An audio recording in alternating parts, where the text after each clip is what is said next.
আমরা আইন শৃঙ্খলা রক্ষার জন্য যখন সেনাবাহিনীকে ডিপ্লয় করি আমাদের একটা সমস্যা আছে। মানে সেনাবাহিনীর ট্রেনিং কিন্তু এই ধরনের নিজ দেশের নাগরিকদের আইন শৃঙ্খলা রক্ষার কাজ না, তাদের পুরো বল প্রয়োগ না। মানে পুলিশ বল প্রয়োগ করে, কিন্তু পুলিশের বল প্রয়োগ ইজ অলওয়েজ তার নিজের নাগরিকদের উপরে। সুতরাং সারা পৃথিবীতে পুলিশের ট্রেনিং এমন হয় সে ন্যূনতম বল প্রয়োগের মাধ্যমে কিভাবে এই ধরনের পরিস্থিতি ট্যাকল করবে। যদিও শেখ হাসিনার সময় পুলিশকে আমরা প্রায় বলি যে মিলিটারাইজ করা হয়েছে, তাকে মিলিটারি বানিয়ে ফেলা হয়েছে, মানুষ খুন করতে শিখে গেছে। কিন্তু মিলিটারি ট্রেনিং ইটসেলফ হচ্ছে সর্বোচ্চ বল প্রয়োগ। আমি দেখেছি মিলিটারি ট্রেনিং এর ওখানে লেখা থাকে 1 বুলেট 1 শত্রু, মানে আপনি একটা গুলি করবেন এমন জায়গায় করবেন যাতে শত্রু মারা যায়, কারণ সেনাবাহিনীর গুলি যায় আসলে শত্রুর দিকে। সেই সেনাবাহিনী যখন এই ধরনের কাজে আসেন এটা ওনাদের ট্রেনিং না। আমি খেয়াল করব আমাদের সেনা প্রধান রিপিটেডলি ইলেকশন আগে দেওয়ার কথা বলছিলেন, ওর মধ্যে গুরুত্বপূর্ণ কারণ যে উনি ওনার সোলজারদেরকে নিয়ে যেতে চান। এটা ওনাদের কাজ না।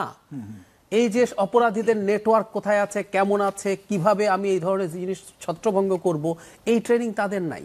সুতরাং এখানে সেনাবাহিনী যদি এই ধরনের, কারণ আমরা জনাব রাশেদের অভিযোগ দেখলাম, তো এখানে বল প্রয়োগ হয়েছে। এখন সেই প্রেক্ষাপটে আমি আসব কেন বল প্রয়োগ করতে হলো।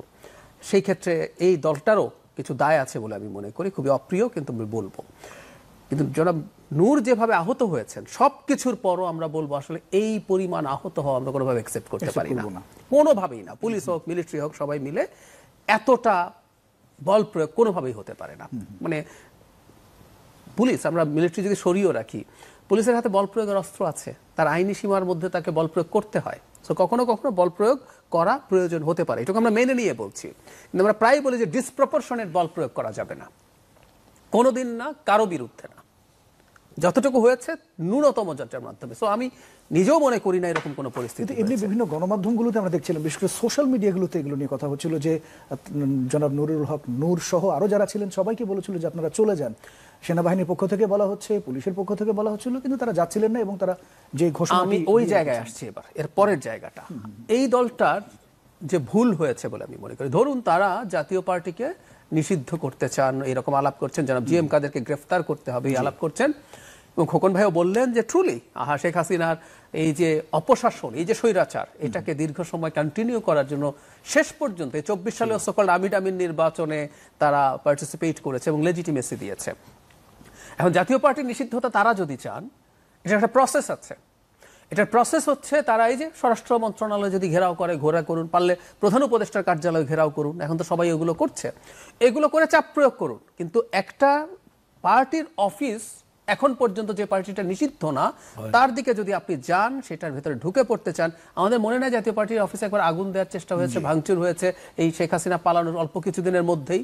তো সুতরাং অবশ্যই দেশে দায়িত্ব তাদের রক্ষার আছে। আমি একটু পেছনে যাব, জনাব জিএম কাদেরের বাড়িতে হামলা হলো না কয়েকদিন আগে, কয়েক মাস আগে, মাস তিনেক হবে, সেই সময় যখন হামলা হচ্ছিল একজন সেনা বাহিনীর ঊর্ধ্বতন কর্মকর্তা, সেখানে যেন সার্জিস আলমও গিয়েছিলেন, তাকে কিন্তু এই ব্যাপারটা ক্লিয়ারলি বলেছেন। সুতরাং এই যে আমাদের প্রবণতা আছে, আমি যা মনে করি আমি এখন সব করে ফেলতে পারি, এটা ঠিক হয়নি। সো গণ অধিকার পরিষদ তাদের এই দাবি আছে, এই দাবির জন্য যে জায়গায় জায়গায় যাওয়া উচিত ছিল সেটা না গিয়ে যেটা এখন হচ্ছে, তারা নিজ হাতেই এই কাজটা করতে গেছেন। এবং এখানে অবশ্যই আইন প্রয়োগকারী সংস্থা জাতীয় পার্টির অফিস আগলে রাখা উচিত হতো যতক্ষণ পর্যন্ত জাতীয় পার্টি নিষিদ্ধ না হয়। আর নিষিদ্ধ হলেও ওই অফিসে কি হবে না হবে সেটাও কেউ বাইরে থেকে ডিসাইড করতে পারে না। যদি কাগজে কলমে ধরলাম নিষিদ্ধ হয়েছে, সো ওই অফিস কি হবে, কেমন হবে, ওই অফিসের দায়িত্ব কার হাতে থাকবে, এগুলো ডিসাইড করবে আদালত, সরকার। তারা কেউ একজন গিয়ে ওখানে গিয়ে এটা ভাঙিয়ে ফেলবো, পুড়িয়ে দেবো, মানে আমাদের গণঅভ্যুত্থানের 1 বছর পরও আসলে এই জিনিসগুলো এভাবে চলার কোনো কাজ। এবং শুধু ছাত্র শিবিরের তা না, মানে অন্যদেরও তো একই অবস্থা, সবাই সম্মিলিত এক ধরনের নানান ধরনের না, কিন্তু ছাত্র শিবির তো একটা দল, মানে ছাত্র সংগঠন, ছাত্র দল কিন্তু ছাত্র দলের প্যানেল দিয়েছে, ছাত্র শিবির একটা ভিন্ন নামের প্যানেল দিয়েছে, ছাত্র শিবির দেয়নি। সম্মিলিত। হ্যাঁ, তো আমি যে কথাটা এখন বলতে চাই, এটা আমি ছাত্র শিবির প্রকাশ্যে সঠিকভাবে রাজনীতি করুক এবং এই রাজনীতির মাধ্যমে সে যদি জনগণের, স্টুডেন্টদের আস্থা অর্জন করতে পারে সেটা করা উচিত। এবং আমি একসময়, আমি কোনো একটা অদ্ভুত কারণে, আমি জানি না খোকন ভাইরা ওই সময় ছিলেন সম্ভবত, বা তার আগেই সিদ্ধান্ত হয়েছে কিনা, সব ছাত্র সংগঠন একত্র হয়ে নাকি সিদ্ধান্ত নিয়েছিল ঢাকা ইউনিভার্সিটি বা জাহাঙ্গীরনগরে ছাত্র শিবির রাজনীতি করতে পারবে না। আমি এই জিনিসটাকে যৌক্তিক মনে করি না।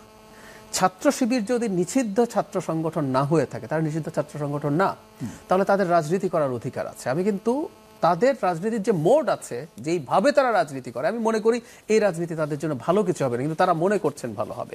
কিন্তু তাদের রাজনীতির অধিকার আছে, তারা প্রকাশ্যে সুন্দরভাবে, আর সব দল যেভাবে রাজনীতি করে আমি তাদের জন্য সেটা চাই, তারা তাদের যাবতীয় যা যা ক্যাম্পেইন আছে সেগুলো করুক, আমি এটাকে একটা শুভ লক্ষণ বলে মনে করি। কিন্তু জরুরি কথা হচ্ছে গণ অভ্যুত্থানের পরে কিন্তু এই ধরনের আমরা প্রকাশ্যে তাদের কার্যক্রম কিছুগুলো দেখতে পাচ্ছি। আমরা এই কথা একটু বলে রাখতে হবে, একটা সময় শেখ হাসিনার সময় তাদের উপরে প্রচন্ড চাপ ছিল এবং তাদের কৌশল এটা, ছাত্রদল ডিসাইড করেছে আমি ছাত্রদল হয়ে মার খেলে মার খাবো, আমি রাজনীতি করব। ছাত্র ইউনিয়ন সিদ্ধান্ত নিয়েছে, ফ্রন্ট সিদ্ধান্ত নিয়েছে, এনারা আবার ভিন্নভাবে নানানভাবে ছিলেন, ছাত্রলীগের ইভেন কমিটিতে ছিলেন বলে অভিযোগ আছে।